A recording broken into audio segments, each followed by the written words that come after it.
every powerful man in that room had spent his whole life being looked at, and the one thing none of them could stand was a woman who wouldn't do it. Nora Bennett sat at the foot of the table with her eyes down on a machine the size of a hat box, her fingers moving in a blur across 22 keys, taking down every word that fell out of the most dangerous mouths in Detroit. And when the man at the head of the table, the one they were all afraid of, leaned forward and said, in a voice built to be obeyed, "Look at me," Nora Bennett did not look at him. She kept her eyes on the steno machine and her fingers on the keys, and she said, "To the record and not to the room. If I look at you, I stop typing. And I don't stop typing for anyone."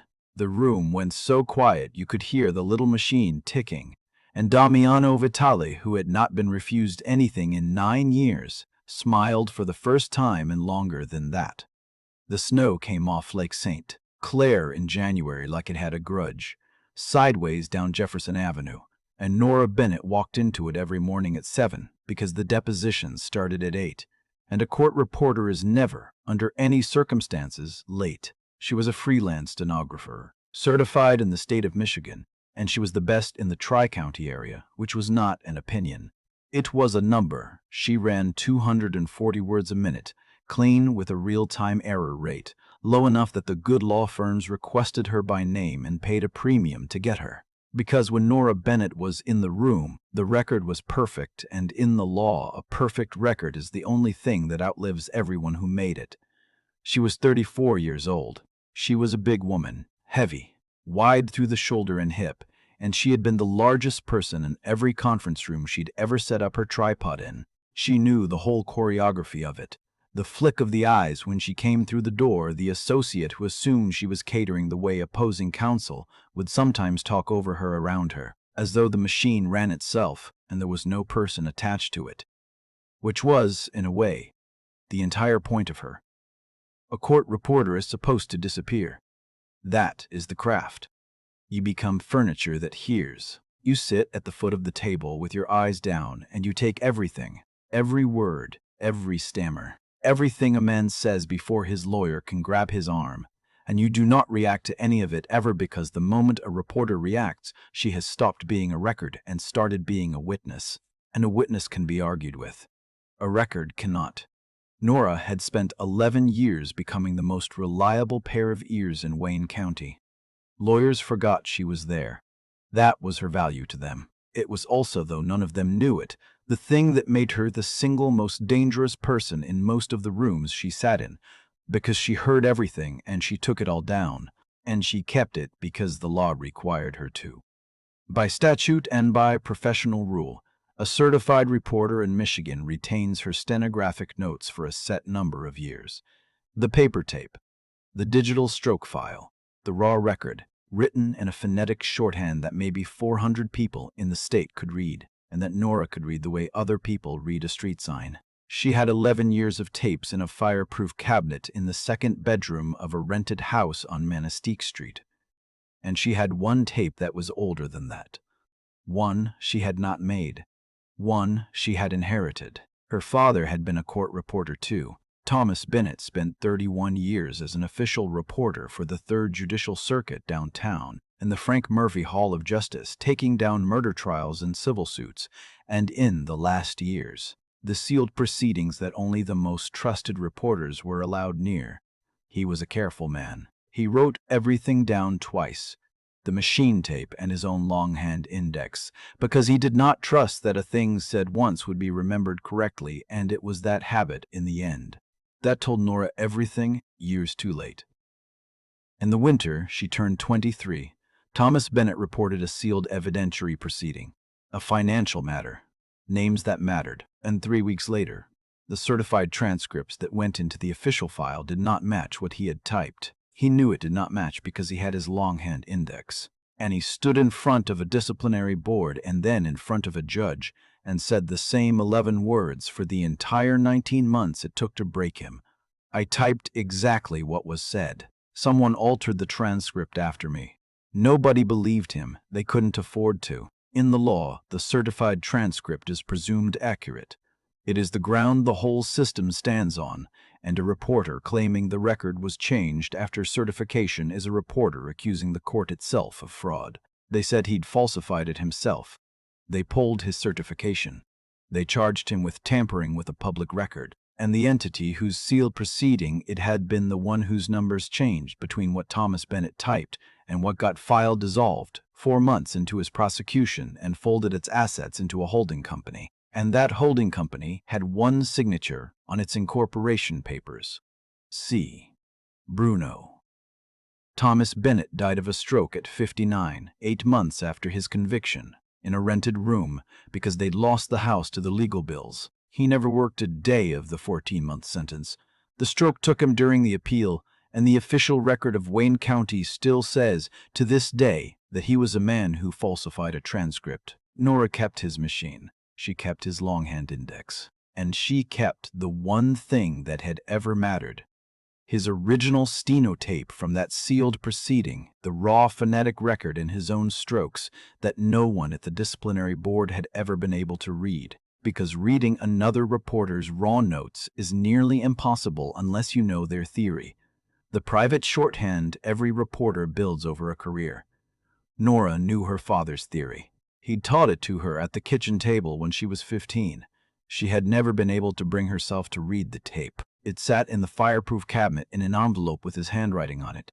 And for 11 years, she had known that somewhere in those strokes was the truth of what was actually said in that room. And for 11 years, she had not been able to make her hands pull it out, because she was afraid that if she read it and it changed nothing, then he really was gone for nothing. That was the thing she carried. That, and her mother, Margaret Bennett, was 67 and lived in a senior building in Harper Woods with an elevator that failed twice a week and a heart that failed a little more often than that. She'd been a stenographer too in her day. That was how she'd met Thomas, 2 machines at 2 ends of the same long courtroom in 1983.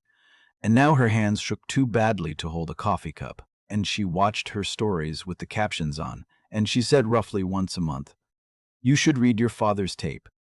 And Nora said roughly once a month, "I will, Mama, when I'm ready." And they both knew it was a lie told out of love. The cardiologist wanted a valve replacement in the spring.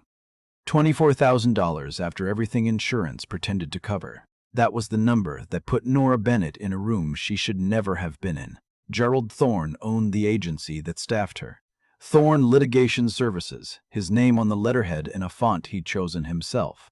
And Gerald had never taken down a word of testimony in his life. He'd bought the agency from a reporter who was retiring, and he ran it like a man who thought the machines were the product, and the women behind them were overhead. He called her in on a Thursday. "Bennett, I've got a job, and it pays triple scale, and I'm giving it to you because you're the only one who won't flinch and won't talk. What is it? Private? Off-site? A fold? Sit down. Some businessmen working out a dispute, and they want a verbatim record of the agreement, and they want a real reporter, not a recording." He slid a folder across. "No firm name. Cash. You go, you take it all down, you certify it, you give the original to the man who books it, and you keep nothing." And Bennett, he did the thing he always did, the little circular gesture at her whole body, the one that said, "And try to take up less of the room while you're there." These are serious people. Be professional. Be invisible. "You know." "I know," said Nora. She should have said no. She would think about that later at length. But the valve was $24,000, and triple scale for one sit-down was most of it. And Margaret Bennett's heart did not care about Nora's misgivings. So she took the folder. Grace Molino was setting up her own tripod in the next office when Nora came out, and Grace, 61 4'11", 30 years on the machine, and the only reporter in Detroit faster than Nora at reading raw notes, took one look at her face and said, "What did he just hand you?" "An off-site, triple scale. Off-site with no firm name is not a deposition, honey. It's a meeting. And a meeting somebody wants a stenographer at, instead of a recorder, is a meeting where somebody's planning to hold somebody else to their exact words later." Grace's eyes narrowed. "Who booked it?" "Cash booking." Gerald wouldn't say. Grace was quiet a moment. You know what your father always said, a verbatim record is a loaded gun that doesn't know whose hand it's in. She reached out and squeezed Nora's wrist.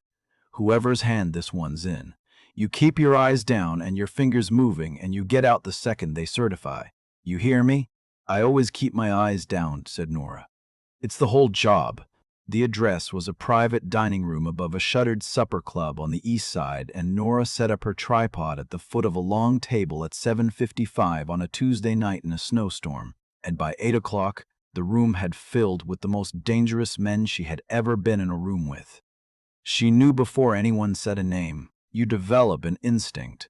11 years at the foot of these tables. You can feel the difference between men who are afraid of the law and men the law is afraid of. These were the second kind, expensive, quiet, watchful.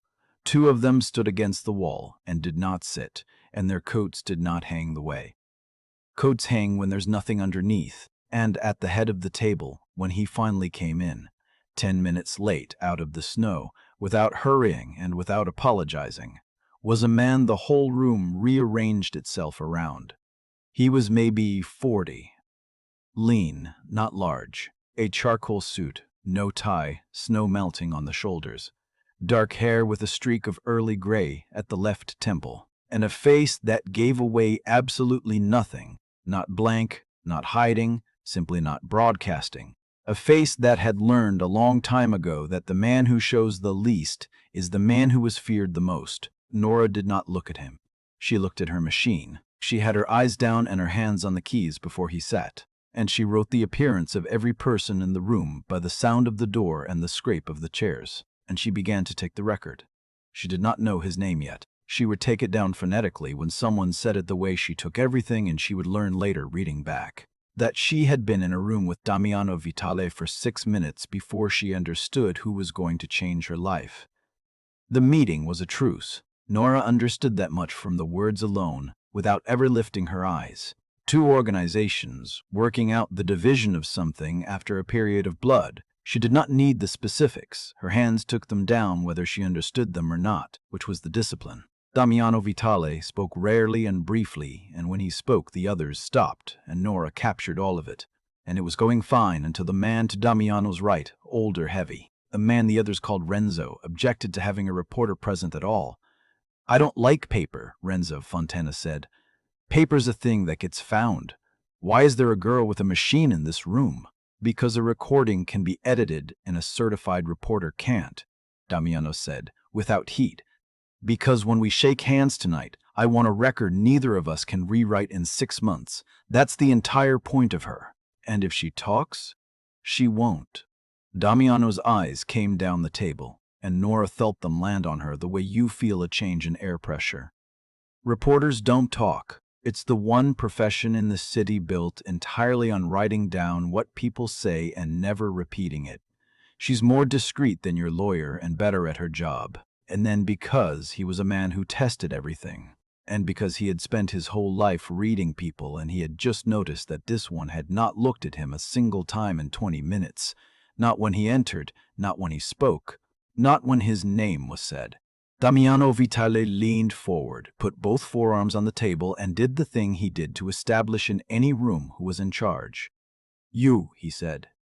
The reporter. Look at me. The room went still, the particular stillness of men waiting to see how someone handles the boss. Nora Bennett did not look up. Her fingers kept moving. Look at me, she wrote in strokes, because he'd said it on the record, and everything said on the record goes down. And she kept her eyes on the steno machine, and in the small silence that followed she said evenly to no one, to the record itself, if I look at you, I stop typing, and I don't stop typing for anyone. Her hands did not pause. You hired a verbatim record. A verbatim record doesn't have a face. The second I look up to meet your eyes, there's a gap in what you paid for, and you strike me as a man who notices gaps. She finished the stroke and waited, fingers poised. You can say it again for the record if you want it in twice, but I'll be looking at the machine when I take it down. Nobody breathed. Renzo Fontana's hand had drifted toward his coat. The 2 men against the wall had come off it, an inch, no more. And Damiano Vitale started, very quietly, to laugh. It was not a large laugh. It was barely a sound at all. But every man in that room turned to look at him do it because none of them had heard it in years, and Nora, who still had not looked up, who was tracking the whole room by sound the way she'd tracked rooms for 11 years, heard the temperature of the meeting change in that one exhalation. "Leave her alone, Renzo," Damiano said. "She just told the truth to my face in a room where everyone else is lying, and she did it without breaking stride." He sat back. "That's the most honest thing that's happened all night. Continue, Ms." He glanced at the appearance sheet clipped to the front of her tripod. Bennett. Something happened when he read the name. Nora felt it. A fractional pause, a half-second recalculation somewhere above her. And she did not understand it. And she filed it, the way she filed everything, and kept typing. The meeting ran another 40 minutes. They reached their terms. Nora read back the operative paragraph when asked in the flat effect reporters use, and both principals confirmed it, and she certified the record and printed the original on the portable and handed it to the man who'd booked the room exactly as instructed, and kept nothing but the raw stroke file that the law required her to keep, and that no one in that room thought to ask about, because no one in that room understood that the raw notes were the real record and the printed transcript was only its shadow. She packed her tripod. She was reaching for her coat when Damiano Vitale was suddenly beside her, having crossed the room without her hearing it, which almost no one managed. "Miss Bennett."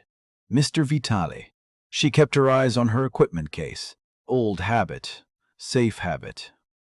"You can look at me now," he said. The records closed, and Nora Bennett straightened up and looked at him. His eyes were gray, and there was none of the thing in them she had spent her life bracing for.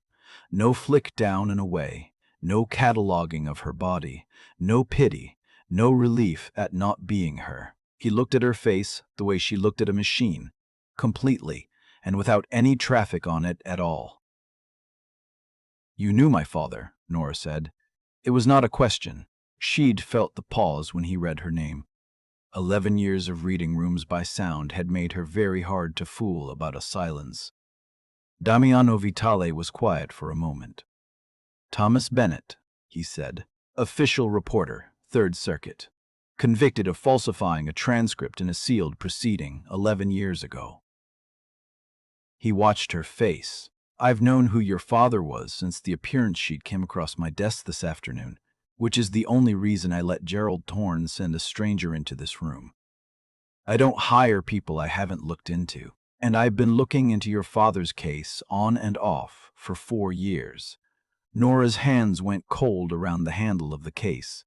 "Why?" "Because the sealed proceeding your father reported 11 years ago said Damiano Vitale was a financial arbitration between 2 organizations, and one of those organizations was mine. And the numbers in the certified transcript were changed to make my family look like it agreed to something it never agreed to. A debt we spent the next decade being held to.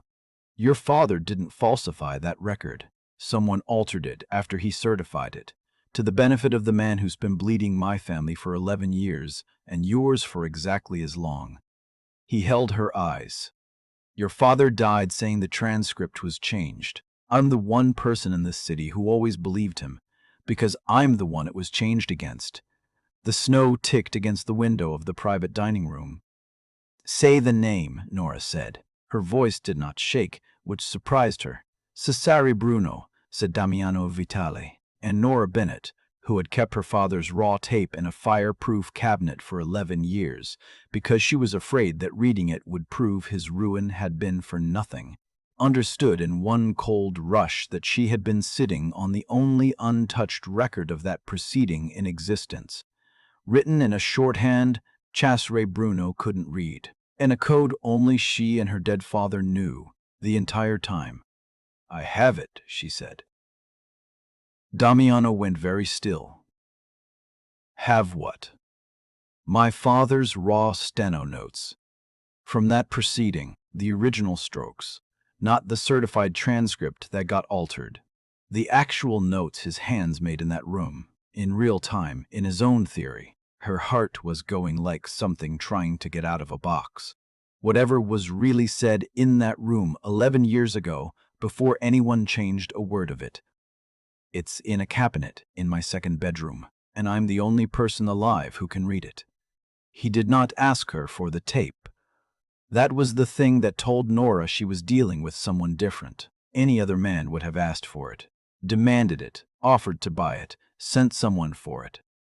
Damiano Vitale looked at her across the emptying room and said, "Then here's what I'm not going to do. I'm not going to ask you to give it to me. It's the only thing your father left you that proves the truth, and it's worth more to you than it will ever be worth to me, and a man who takes it from you is no better than the one who took everything else. Then what do you want? To make you an offer, and to have you understand you can say no to all of it." He buttoned his jacket. "You read the tape. You. Nobody else touches it. You read what your father actually took down, and you tell me whether it says what I think it says. If it does, then you and I have the same enemy and the same 11 years, and there's a version of the next few months where Cesare Bruno answers for both of our fathers at once. If it doesn't, if I'm wrong, you put it back in your cabinet and I pay you triple scale for tonight and you never see me again. And if I read it and it proves everything and I still don't want your kind of help, then you don't take it," he said simply. "But your father spent 19 months telling the truth to a system that had already decided not to hear him, Ms. Bennett, and he lost because the truth without power is just a man talking in a room. I have the one thing your father never had." He met her eyes. "I can make people listen who don't want to. The question is only whether you want that badly enough to be in a room with someone like me to get it." Nora looked at him for a long moment, reading him the way she read a witness who claimed something the record would later contradict. "There's a condition," she said, "before I read anything." "Name it." "My mother's valve, in the spring." Her jaw was tight. "I'm not too proud to say it out loud. She has a bad heart and I have half of what the surgery costs. And if this is going to cost me every ordinary thing I have, and I can already tell that it is, then I'm not going to do it while my mother dies on a wait list. $24,000. That's my condition, and it comes first, and it's not part of any deal about the tape. It's just the price of me being willing to be in the room." "It's done Monday," said Damiano Vitale, without a flicker. "And you're right that it's not part of the deal, and you're wrong that it's a price. I spent 4 years knowing an innocent man was buried for a crime that protected the person robbing my family and doing nothing about it because I couldn't prove it. His daughter's mother is not going to die on a wait list while I finally can. That's not a transaction. That's just the first thing I've been able to do about it in 11 years. Nora Bennett, who had not cried in front of another human being since she was 23, had to turn and pretend to fuss with her equipment case for a moment. "I'll read the tape," she said when she trusted her voice. "I'll tell you what it says. That's all I'm promising tonight. That's all I'm asking tonight," said Damiano, and put on his coat. And at the door he stopped and said one more thing. "For what it's worth, I've deposed a great many people through reporters, and I've watched a great many reporters keep their eyes down." He looked back at her. "I've never once seen one refuse a man to his face without looking up. You did it to protect the record. Most people can't protect anything under that kind of pressure, let alone something that isn't even theirs." He paused. "Your father would have liked that the thing they buried him for, the sanctity of the record, is the exact thing his daughter wouldn't break, for anyone, even me." Then he was gone into the snow, and Nora stood alone in a private dining room with a portable steno machine and a job that had just stopped being a job. She read the tape that night. It took her until 4 in the morning at her father's old machine, with his longhand index open beside her, and a legal pad filling up with the translation, and by the end of it she was shaking, and it was not from the cold. Her father had taken down every word. The raw strokes were pristine. The confident, economical shorthand of a man with 30 years in his hands. And what they said before anyone had altered a single certified page was a financial arbitration in which the Vitale organization had been assigned a debt of a specific, modest sum And the certified transcript that went into the file, the one that ruined Thomas Bennett when he swore it was wrong, had that sum changed. One number. A decimal moved. A modest settlement turned into a crushing one, and the difference funneled, over 11 years, through a holding company, into the pocket of the man who had arranged for the transcript to be altered after the reporter certified it. The strokes even caught the moment, near the end off the formal record but still in her father's raw notes. Because Thomas Bennett took down everything, it was pathological. It was why he was the best. There was an exchange between two men in the room during a break, a muttered aside her father had captured out of pure habit. That named the sum correctly and named the man who'd benefit if it were higher. It named Cesare Bruno. It was in a code Cesare Bruno could not read in a cabinet. Cesare Bruno did not know existed. Kept by a woman, Cesare Bruno had never once considered, the daughter of the man he'd buried, who had inherited both the tape and the only mind alive that could translate it. Nora Bennett sat at her dead father's machine at 4 in the morning with 11 years of grief turning slowly into something much colder and much more useful. And she picked up her phone, and she texted the number Damiano Vitale had left her 3 words. He's right. Come. The rules of the thing were hers, and she set them at her own kitchen table with the translated tape between them and coffee going cold. It goes to a federal grand jury, Nora said. Not to your people. Not to a parking garage. The tape proves the transcript was altered, and altering a certified court record to defraud is a federal crime, and there's a mechanism for it that doesn't involve anybody ending up in the river. My father died because the system decided the record was sacred. Fine. I'm going to use the sacredness of the record to bury the man who violated it. In daylight, on paper, with my father's name cleared on the same docket that convicts Cesare Bruno. That's slower than my way, Damiano said. Your way is fast because it skips the part where anyone else ever knows the truth. She held his eyes. I don't just want him gone. I want the official record of Wayne County to stop saying my father was a liar. There is only one way to get that, and it runs through a courtroom, and I need you to promise me that we try it my way first, every single time, no matter how much slower it is. Damiano Vitale was quiet for a moment. There's a problem with your way that you should hear from me now, he said. A federal case against Bruno needs more than one altered number from 11 years ago.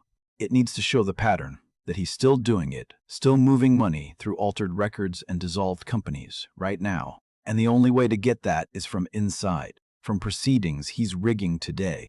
Which means someone has to be close enough to the records he's currently corrupting to catch him in the act. He looked at her across the table. You're a court reporter.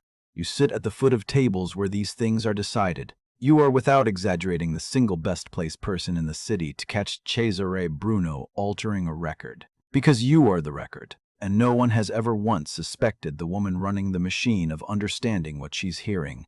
So you want me to keep working. I want you to keep being invisible, Damiano said, in exactly the rooms where it matters most, which is the most dangerous thing I could ask you to do, and I want you to understand that before you agree, because if Bruno ever realizes what you are, he will not make the mistake he made with your father. He won't try to discredit you. He'll try to erase you. And what do I get? Every ordinary thing you have taken away permanently. He didn't soften it. By spring, people will know your name who have no business knowing it, and some of them will come looking. You'll never again be furniture that hears. That will keep you alive some nights, and it will nearly get you killed on others. I won't pretend otherwise.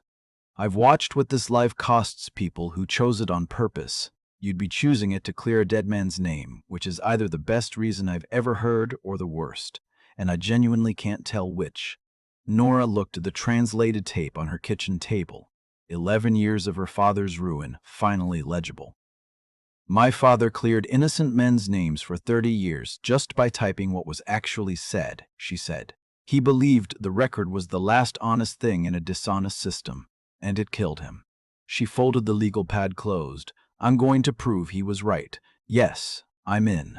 Salvatore Conti, Damiano's consigliere, 79 and half blind and sharper than anyone in the organization, listened to the whole plan 2 nights later, and then took off his glasses and pressed the heels of his hands into his eyes. For 4 years, the old man said, "We have tried to prove that Bruno cheats the record, and we could never get near the records.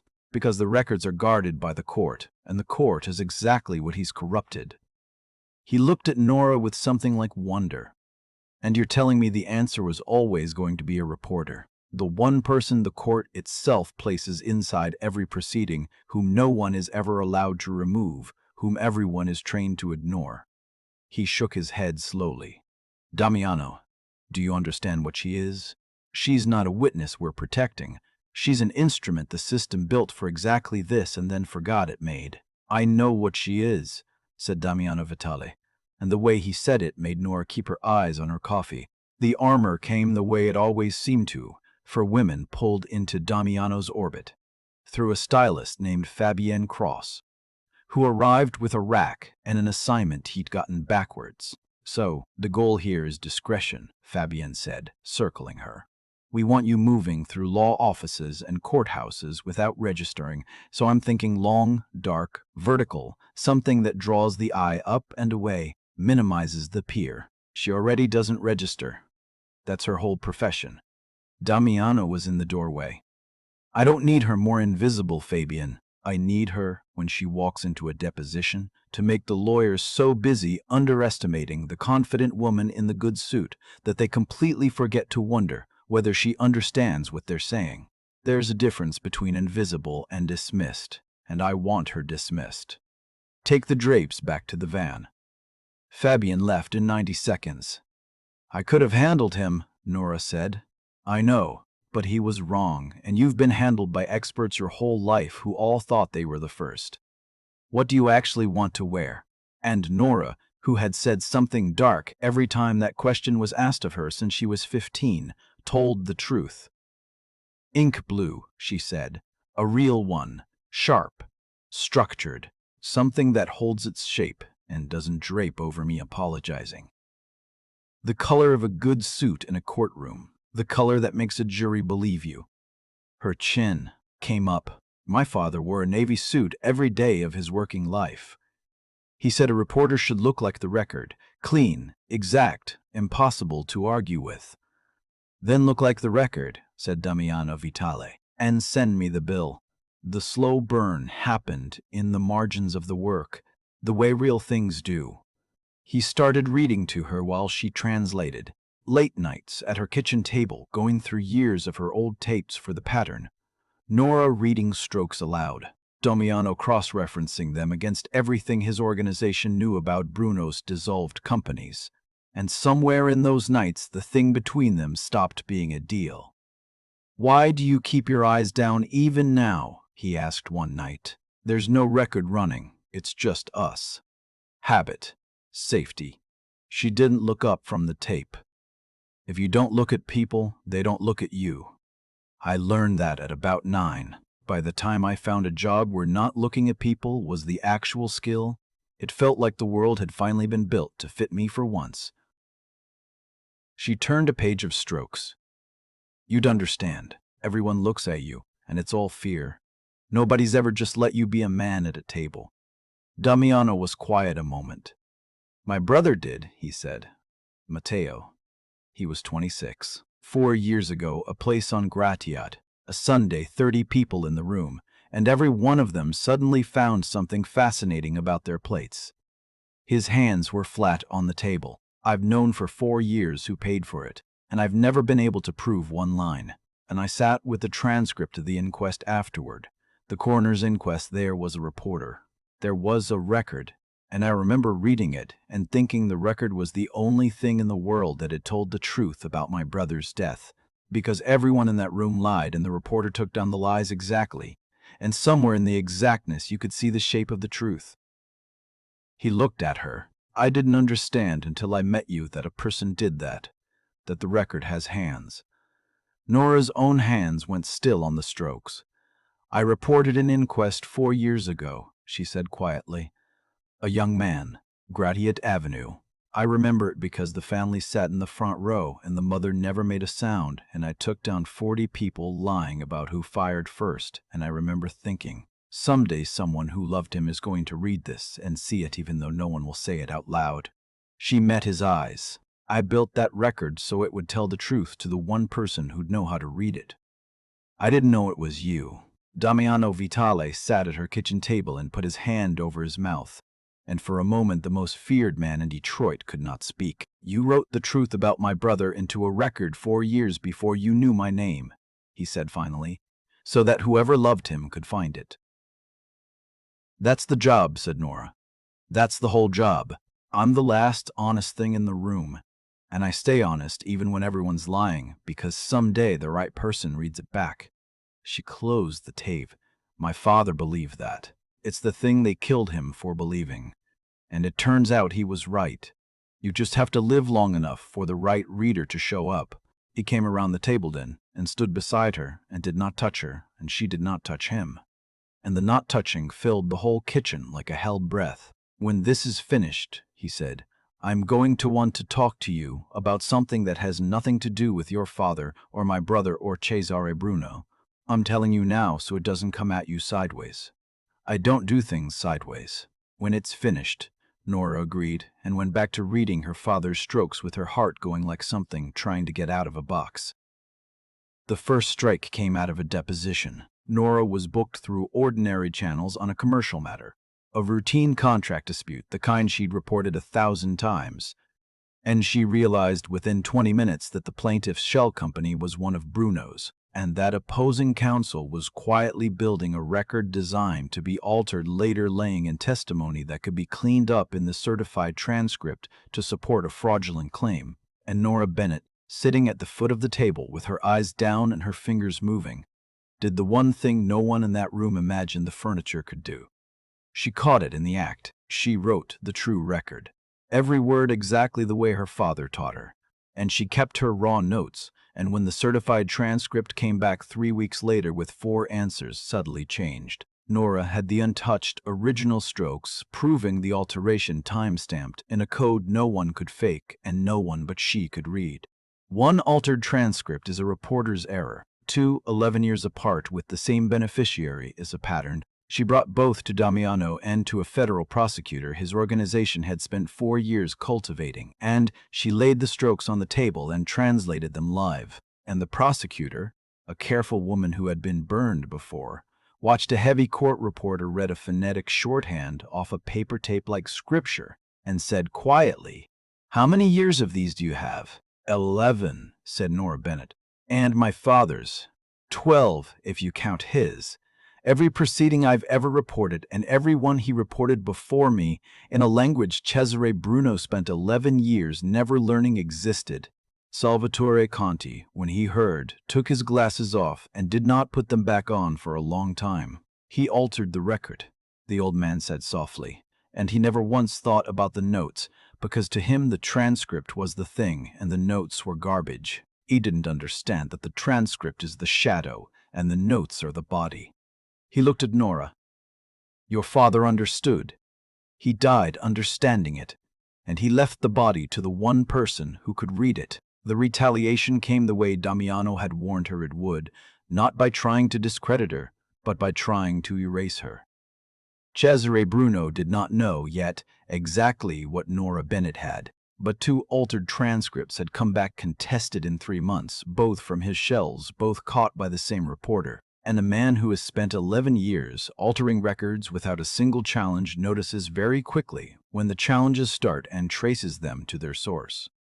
The source was a name on a certification page, Nora Bennett, CSR.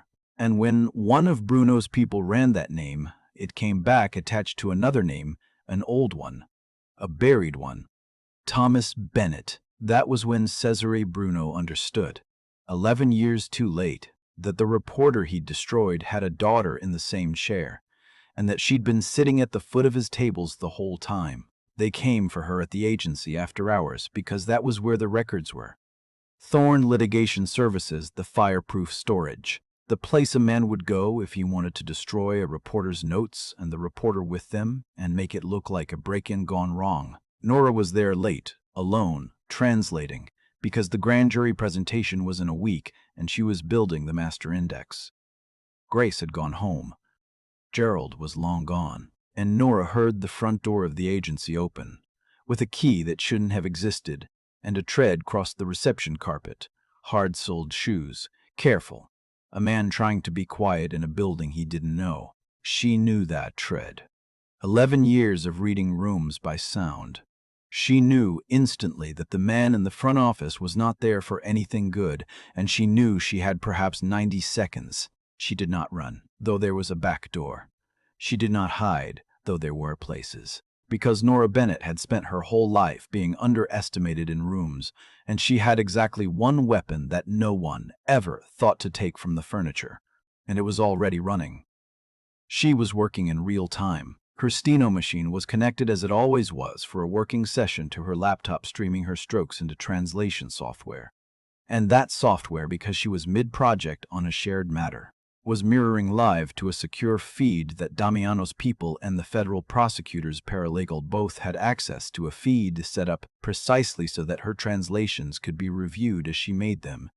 The feed was live. Anything typed into that machine would appear in real time on screens in 2 other locations across the city. So Nora Bennett sat back down at her machine in the dark, with a killer crossing the office toward her, and she put her fingers on the keys. And she began to do the only thing she had ever known how to do under pressure. She took the record. Kane came around the partition. She'd never seen him, but she'd know the type on any table, the stillness, the empty hang of the coat. And he stopped when he saw her sitting calmly at a lit machine. And he said, because men like him always say it, you should have stayed furniture. And Nora typed it. You should have stayed furniture. It appeared that instant on a screen in a house on Iroquois and on a laptop in a federal building downtown. Keep talking, Nora said evenly, her eyes down, her fingers moving. You came a long way. Tell me who sent you. I take everything down. It's the whole job. He laughed. They always laugh. And he told her, because he thought she was a dead woman, and dead women don't repeat things. And because a certain kind of man cannot resist explaining to a person he's about to erase exactly why they earned it. He stood in a dark office and named Cesare Bruno, and named the altered transcripts, and named the instruction he'd been given. And Nora Bennett took down every syllable with her eyes on the machine and her heart in her throat, and every word of it bloomed live on 2 screens across Detroit, time-stamped verbatim, in the cleanest confession any prosecutor had ever been handed. She kept him talking for 4 minutes. She was good at silence, and good at the small prompt that fills it. She'd spent 11 years learning exactly how to make people say the next thing. She asked him questions a stenographer would never ask, and a frightened woman would. And he answered all of them, expansive with the safety of a man who believes the record dies with the witness. He did not understand that the record had already left the room. He was still talking when Enzo Marchetti came through the front door of the agency with 2 men, having covered the distance from Iroquois, the instant the words "you should have stayed furniture" appeared on the screen in front of him. Because Damiano Vitale had put a man on that feed every night for exactly this reason, and had never told Nora because he knew she'd have refused the surveillance for herself and accepted it for the work. What happened to Kane after that, Nora did not watch. She had already decided, weeks before, that she would draw a line between his account and hers. And she kept it, because a line you only hold when it's easy is not a line. She was still sitting at the machine when Damiano arrived 11 minutes later. He came through the dark office and found her with her hands finally still in her lap, shaking now that it was over. The real-time feed still open and glowing on the laptop beside her, with 4 minutes of a killer's confession scrolled up its face. He crouched down in front of her, the way he had that first night, though neither of them said it, and took her face in both hands. Are you hurt? No. Look at me, he said. Please. And Nora Bennett, who had refused that exact command from that exact man, in a room full of dangerous people because the record was running, looked up and met his eyes. Because the record was closed now, and this was just a man on his knees in the dark asking. I didn't run, she said, and her voice finally broke. I had a back door, and I didn't run. I sat down and I typed. Because it was the only thing She stopped. He confessed the whole thing, Damiano. It streamed. It's on the feed. He named Bruno. He named the transcripts. He named all of it. and it's time-stamped in 2 places, and I never stopped typing. I never once stopped. I know. His hands were not steady. It came up on the screen in front of me 1 word at a time. You should have stayed furniture. And then everything he said after.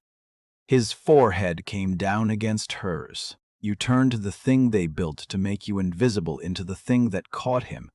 You sat in the dark with a killer and you took his statement. It's the whole job, Nora whispered. He kissed her then in the dark office among the fireproof cabinets. And it was not gentle, and was not meant to be. It had every second of the drive from Iroquois in it. Every word he'd read scrolling up a screen, not knowing if the next one would be her last. And Nora took a fistful of his coat and pulled him in like she was closing a wound. When they came apart, he stayed close. Nobody gets near you again, he said, very low. Not a key that shouldn't exist. Nobody. I put a man on your feed and I still nearly. His voice failed. How did he have a key to this building? Nora went very still. Keys to the agency, she said slowly. There are 4. Gerald has 1. I have 1. Grace has 1. And the 4th. She stopped.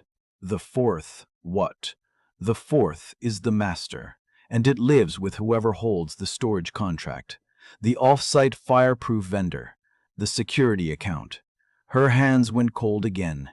Damiano, who set up my protection. On your side.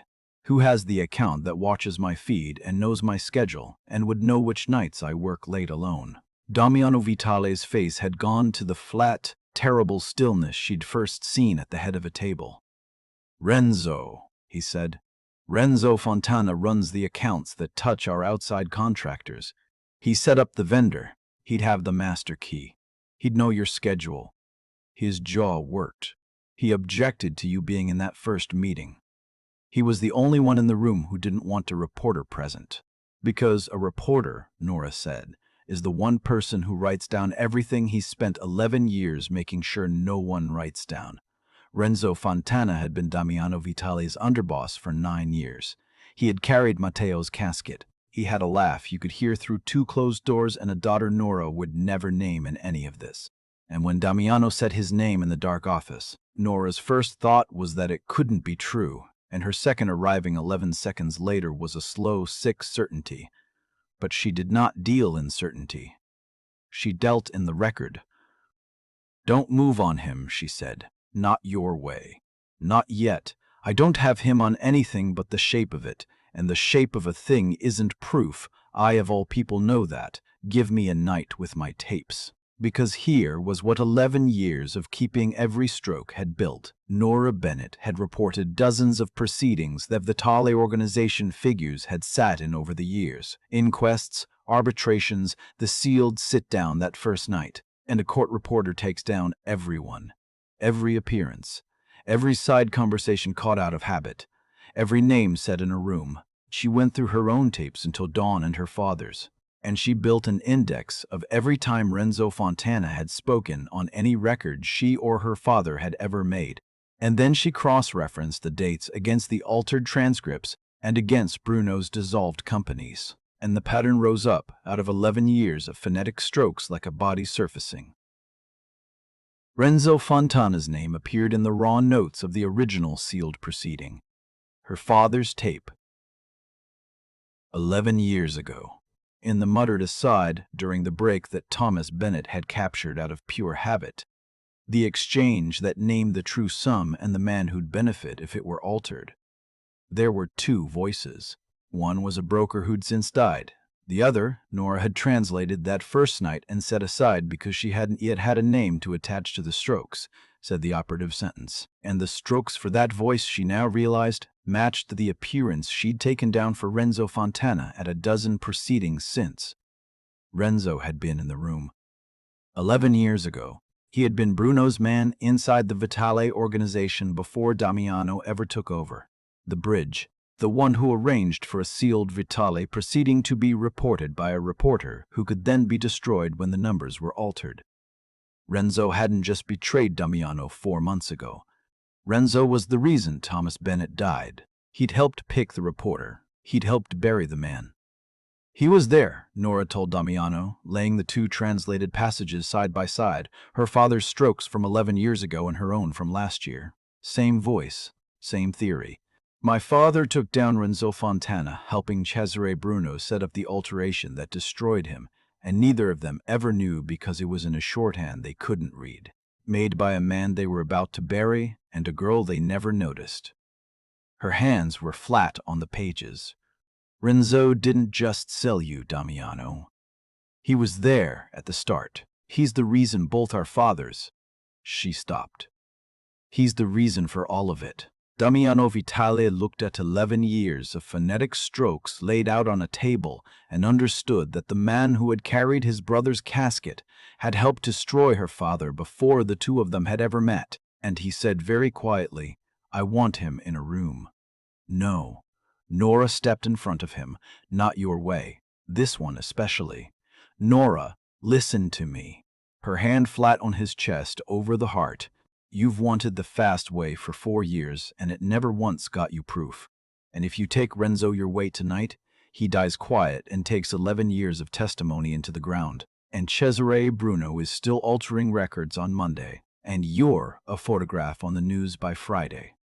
Her voice stayed level. "My father spent 19 months telling the truth to people who wouldn't hear him because he had nothing in his hands. We have his tape. We have my tapes.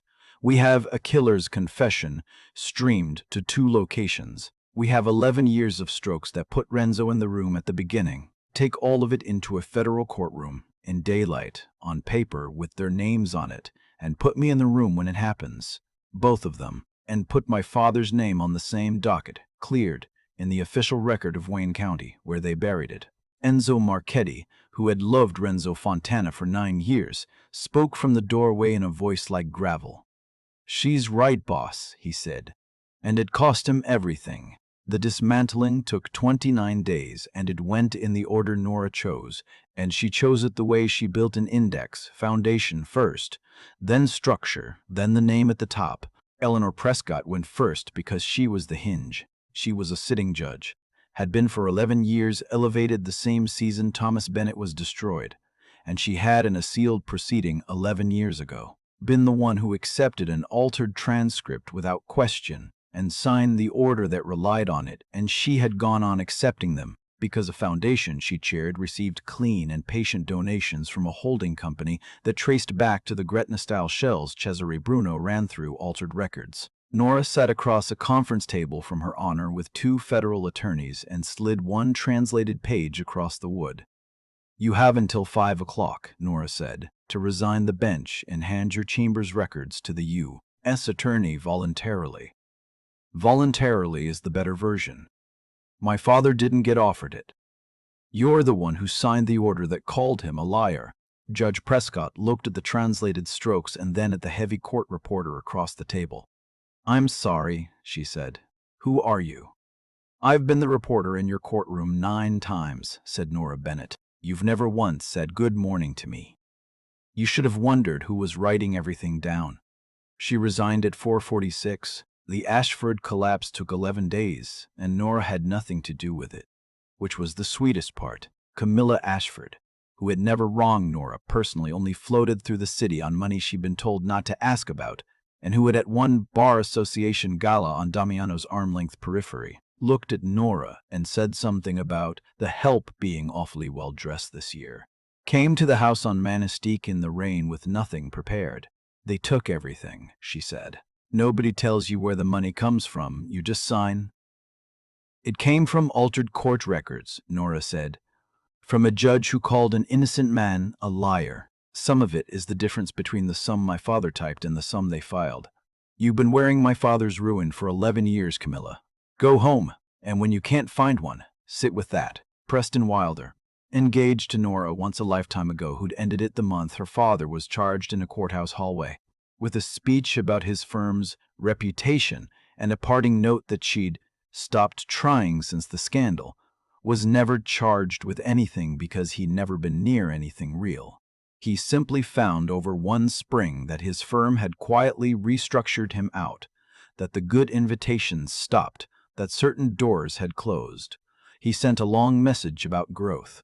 Nora read the first line and deleted the rest. Renzo Fontana was taken on a Sunday, on a federal warrant, without a shot fired, and what Damiano had considered doing instead is a thing Nora never asked about then or since. And on a Thursday in June, in the federal courthouse on Lafayette Boulevard, 4 blocks from the Frank Murphy Hall of Justice where Thomas Bennett had worked for 31 years, Cesare Bruno was arraigned on 61 counts.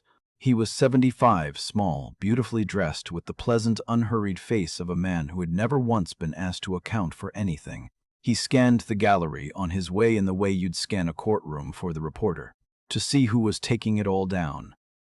His eyes went over Nora, sitting in the second row, and kept going. She stood up. "Mr. Bruno." The marshal's hand came up. The room turned. He stopped and looked at her with complete, courteous incomprehension. "I'm sorry," he said. "Have we met?" And Nora Bennett smiled, because that, precisely that, was the architecture of her entire life, handed to her one last time, gift-wrapped.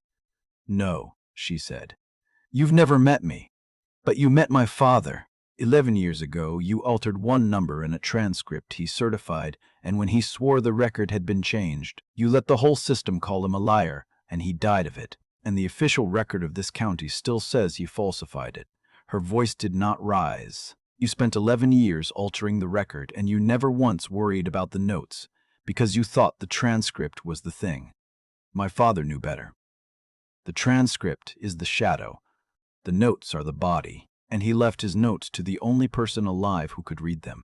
Me, his daughter, who's been sitting at the foot of your tables the whole time, in a chair you were trained to ignore, writing down every word you said."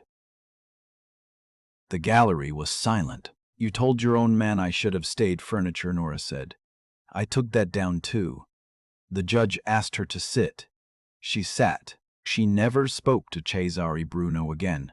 But at the door on his way out, he turned his head and looked back at her, and then he knew her completely, far too late. And Nora Bennett let him carry that look out of the room the way a reporter lets a witness carry away everything except the record which stays. 6 weeks later, a different judge signed an order that Nora Bennett would keep framed for the rest of her life.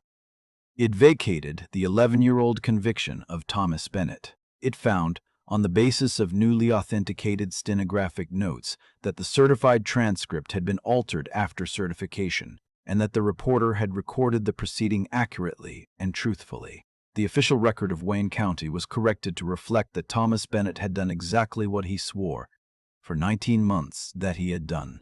He had typed what was said. Margaret Bennett, 67, with a new valve and another 20 years of opinions in her repaired heart, read that order sitting in her kitchen in Harper Woods, with the captions off because she didn't need them for this, and she put it down and looked at her daughter and said the only thing there was to say. "He always told me the record would outlive them all." Her hands were steady on the paper. "He just didn't know it would be you holding it." They were married in October, at a church on the east side, with the doors open to the street. Grace Molina cried from the second pew and blamed the incense. Enzo Marchetti stood at the end of the aisle in a suit that had lost its argument with his shoulders and wept openly and dared anyone to remark on it. Salvatore Conti, 80, gave the blessing, and the part he said in English was this: "This family buried a son and trusted the man who sold him, and it learned nothing. For 11 years our enemy corrupted the one thing a court is built on, the record, and no one could catch him because he'd corrupted the court too. And the whole time, there was a woman sitting at the foot of every table, writing it all down, whom no one ever looked at." He looked out over the church. "Remember what she built out of being ignored. And the next time any of you are tempted to talk freely in front of someone you think doesn't matter, remember that somebody is always taking it down." Nobody laughed. That was the point. Nora wore ink blue. The color of a good suit in a courtroom, the color that makes a jury believe you. Cut sharp and structured by her own eye, and she had not taken in 1 inch of it to make anyone more comfortable. And at the front, with 200 people watching, Damiano Vitale did the thing he'd sworn he only ever did in front of one person. He went down on one knee. "The first time I told you to look at me," he said quietly so only she could hear, You refuse me in front of the most dangerous men in this city because the record was running and you don't stop for anyone." He took her hand. "So I'm not going to ask you to look at me now. I'm going to ask you to keep your eyes down and your hands moving for the rest of your life. And let me be the man sitting next to you while you do it, because I've never in my life trusted anything the way I trust a record you took, and I'd like the rest of mine to be one you're keeping." And Nora Bennett looked up, because the record of that particular vow was one she wanted to see with her own eyes, and pulled him up off his knee, because she was done watching anyone she loved kneel to anything. So that is the story of a woman who spent 11 years as the last person anyone in the room bothered to look at.